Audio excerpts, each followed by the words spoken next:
What you're about to hear isn't just a story about injustice. It's proof that nobody is untouchable, not even the ones hiding behind a badge. This one starts with a decorated cop in a small Georgia town. A man so convinced of his own authority that he thought he could break a woman's bones for daring to talk back. He thought he was untouchable. He was dead wrong. He slammed a federal prosecutor to the pavement. And by doing that, he destroyed his own career, landed himself a 5-year prison sentence, and lit the fuse that would blow the lid off his entire corrupt department. So where are you tuning in from? Drop it in the comments below. Grab your coffee. Get comfortable. And if you care about real justice, hit that subscribe button. Trust me, you're going to want to see how this ends. On a sticky Friday night in Garrison, Georgia, the air was thick with honeysuckle, humidity, and the kind of old grudges that never really die in small towns. For Assistant U.S. Attorney Arya Vance, it was the smell of home, the closest thing she'd had to home since she left for law school. She was on her way back after a 70-hour week, mind spinning with legal briefs and exhaustion, desperate for her own bed and a glass of wine. That's when the world behind her started flashing blue and red. Arya didn't panic. Not exactly. She felt something cold, airtight, not a frustration. She'd lived here long enough to know the rules. Black woman. Nice car. Out-of-state plates. In Garrison. That was all the probable cause you needed. She pulled over. Engine off. Hands at 10 and 2. It was a dance she hated. But it was how you survived. Officer Callahan, the kind of cop that looks like he was born in a uniform, walked up, knocked on her window. Evening. Ma'am. Not a flicker of friendliness. Just cold routine. You know why I pulled you over? Arya. Steady as ever. Told him no. He shined his flashlight. Pointed out a barely there crack in her taillight. Cited some code. And asked for her license and registration. She handed them over, knowing this was the kind of discretionary stop that usually meant they were fishing for something else. Callahan stared too long at her D.C. license. You're a long way from home. Arya told him she lived here now. He barely nodded.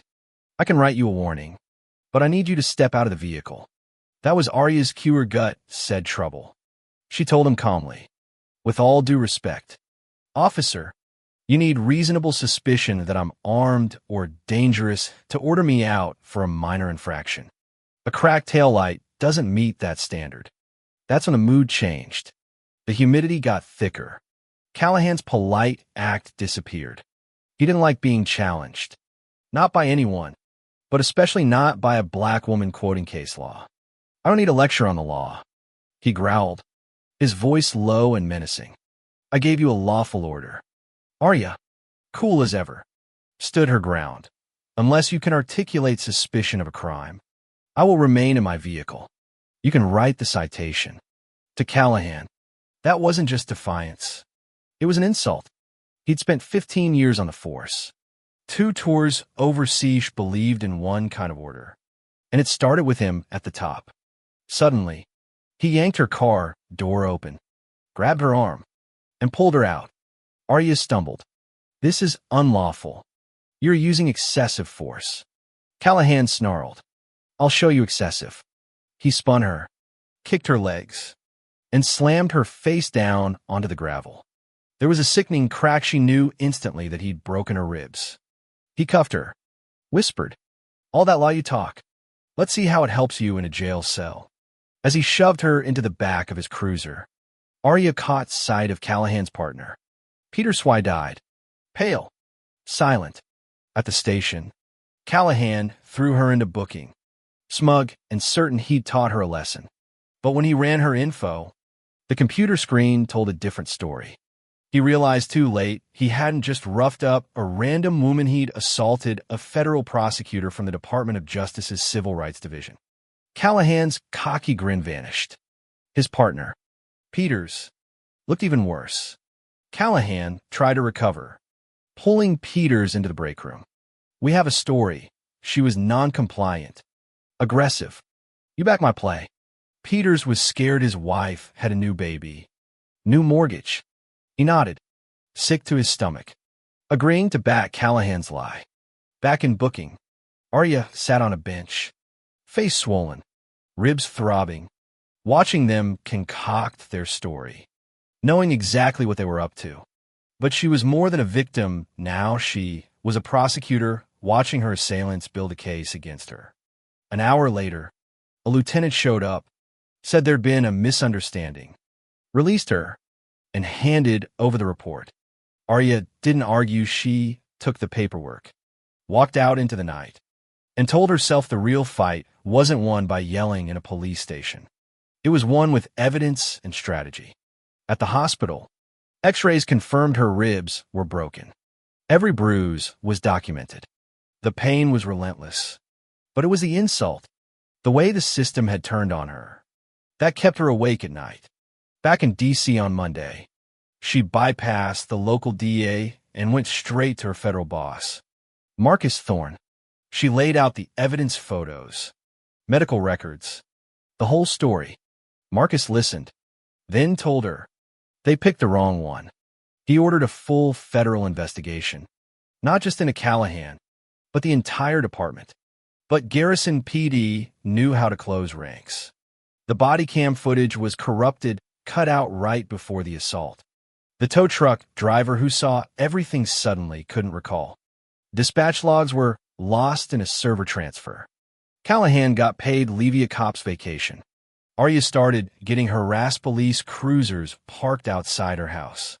Mail opened. A message that this was their town.